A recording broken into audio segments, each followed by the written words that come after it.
आज़ाद उम्मीदवार के रूप में यहाँ से चुनाव लड़ने जा रहे हैं। वैसे भी आपको बता दें कि कुंडली एक ऐसा हल्का है हमारे पास कि ये हमेशा विपरीत चलता है। सरकार आती है बीजेपी की तो यहाँ से कोई दूसरे कांग्रेस का या दूसरी पार्टी का बनता है। आज तक कुंडली का तकरीबन तकरीबन ये इतिहास रहा है कि यहाँ पे आज़ाद उम्मीदवार ही बनते आए हैं, लेकिन पार्टी का कैंडिडेट आज तक नहीं बना। तो उसी कड़ी के अंदर एक सफल और सुदृढ़ और बहुत सारे अनुभवी जिन्होंने देश और विदेश की तमाम तरह की चीज़ों को झेला है और उसको बड़ी परख करके पुंडरी हल्के को एक अच्छा आज़ाद उम्मीदवार यानी कि विधायक मिलने वाला है। हम बात करेंगे नरेश कुमार फरल की। तो जानना चाहेंगे नरेश कुमार जी, आपका दैनिक सच समाचार में स्वागत है सर। क्या कुछ कहना चाहेंगे कि यदि आप पुंडरी की जनता आपके ऊपर विश्वास जताती है, पुंडरी की जनता आपके ऊपर विश्वास करती है, गुड ब्लाइंड फेथ करती है, मैं कहता हूँ कि आपके ऊपर पहले आपकी कोई हो सकता है कि पृष्ठभूमि ना रही हो यहाँ की, लेकिन फिर भी एक आपको मौका देती है पुंडरी की हल्के भी आपके अंदर ये है। तो ऐसा कौन सा विजन आपके पास है, कौन से ऐसे मुद्दे आपके पास है जिससे कि पुंडरी हल्के की जनता आपको वोट दे? सर जी, सबसे पहले तो मैं आपकी टीम का स्वागत करता हूँ। नमस्कार।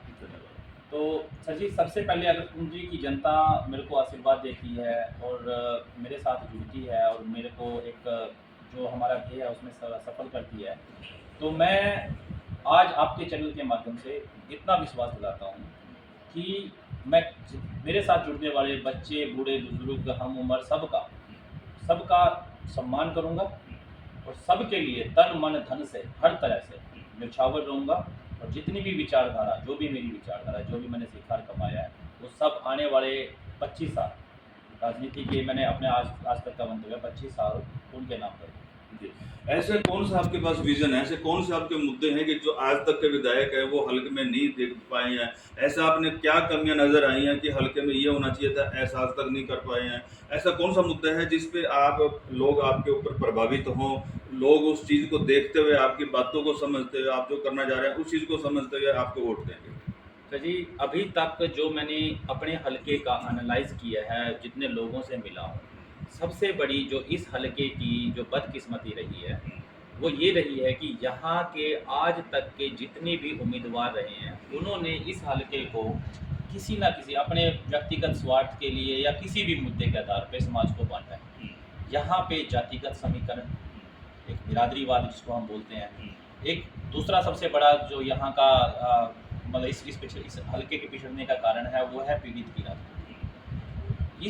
इस राजनीति को इस समाज से उखाड़ फेंकना है तो एक विचारधारा की जरूरत है, नई विचारधारा की।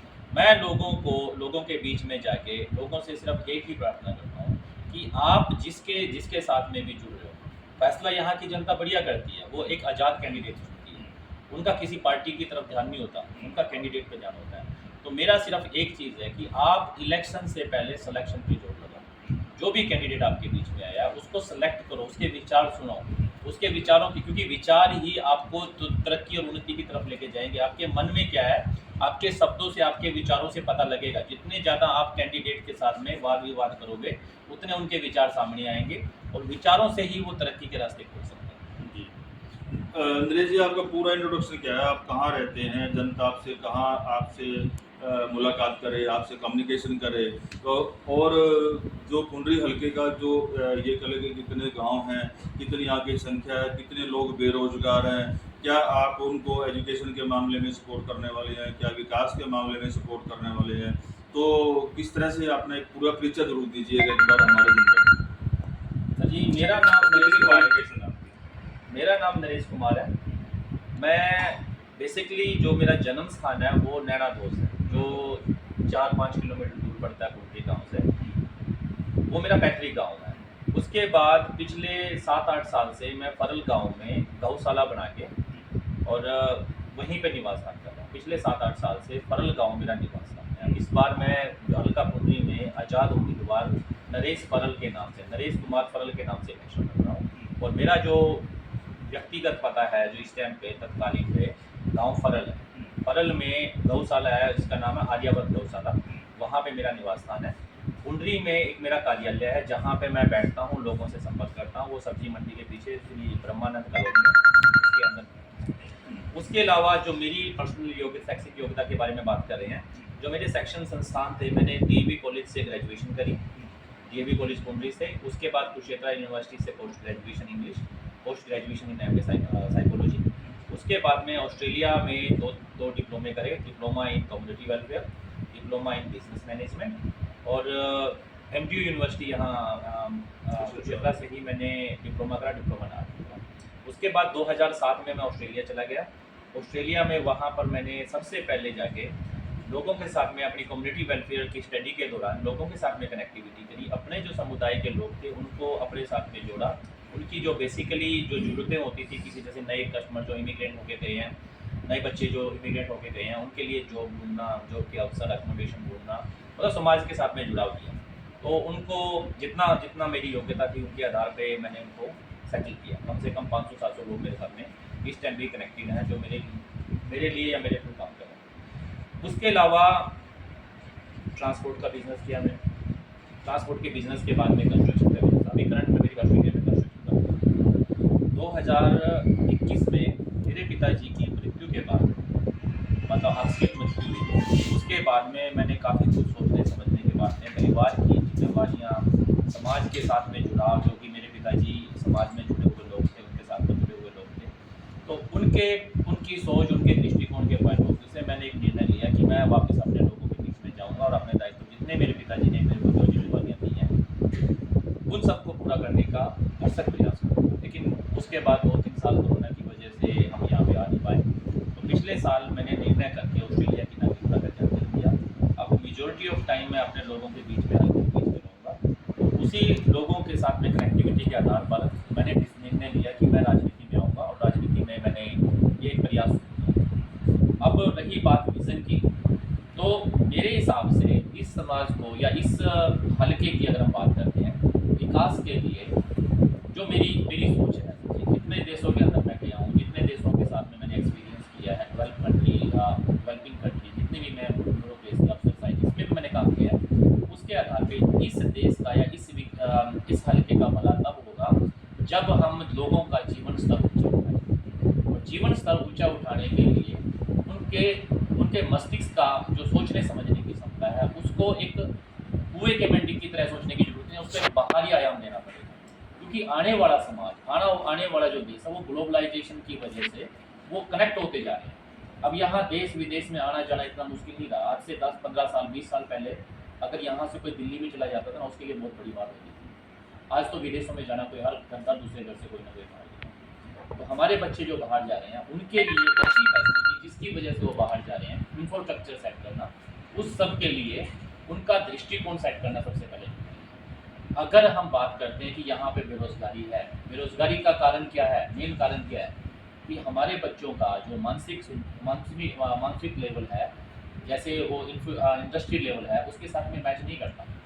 एक लड़का ग्रेजुएशन, पोस्ट ग्रेजुएशन होते हुए भी एक प्राइवेट कंपनी में जॉब क्यों नहीं कर पा रहा। अब हम थोड़ी देर पहले आप बात कर रहे थे, ठीक है, हम शॉर्ट टू शॉर्ट बात कर रहे थे, यहाँ पे एजुकेशन पॉइंट ऑफ व्यू से लड़के पूरे इंटेलिजेंट है, जो उनको सिखाया गया वो तो बढ़िया है। लेकिन जब संसार में, जब समाज में, जब किसी इंडस्ट्री लेवल पे, जब उनको ग्लोबलाइजेशन आउट ऑफ अपने स्कोप बात करनी पड़ जाती है ना, ग्लोबल बेस पे या इंटरनेशनल मीडिया में बात करके या इंटरनेशनल कम्युनिटी से बात करके, वहाँ पे हम शाई हो जाते हैं, वहाँ पे हम कॉमन कॉन्फिडेंस हो जाता है। सबसे बड़ा बेरोजगारी का कारण ये है। एजुकेशन के बाद भी कम्युनिकेशन और हमारा खुद के ऊपर जो कॉन्फिडेंस है वो लो होता है। उसी पॉइंट ऑफ व्यू से हम पिछड़ते जा रहे हैं। सबसे पहले तो दृष्टिकोण बना के कॉन्फिडेंस को बूस्टअप करना पड़ेगा। जो हमने सीखा है, हमें ये समझ में आएगी कि ये मोर देन इनफ है इस कम्युनिटी को ग्रो करने के लिए, तब हम कुछ अपनी तरफ से फिजिकली एफर्ट भी डाल सकते हैं। मेंटली स्ट्रॉन्ग होंगे तो फिजिकली भी स्ट्रॉन्ग हो जाएंगे। मतलब कहने का मतलब ये है कि एक लड़के को या कि एक बच्चे को सरकारी नौकरी की बजाय किसी भी फील्ड में फिट करने की बजाय आपने उसको एजुकेशन पॉइंट ऑफ व्यू से समर्थ कर दिया, लेकिन दृष्टिकोण पॉइंट ऑफ व्यू से समर्थ नहीं किया। अगर यहाँ कोई नेता बोलता है कि यहाँ पे इंडस्ट्री लगाना है, इंडस्ट्री तो आपने यहाँ पे लगा दी, अगर मैं इंडस्ट्री लगाता हूँ तो क्या मैं ऐसे बच्चों को लूँगा भी जो मेरे लिए प्रोडक्टिव नहीं है, मेरे लिए प्रोडक्टिविटी नहीं कर सकता। तो मैं तो उनका इंटरव्यू लूँगा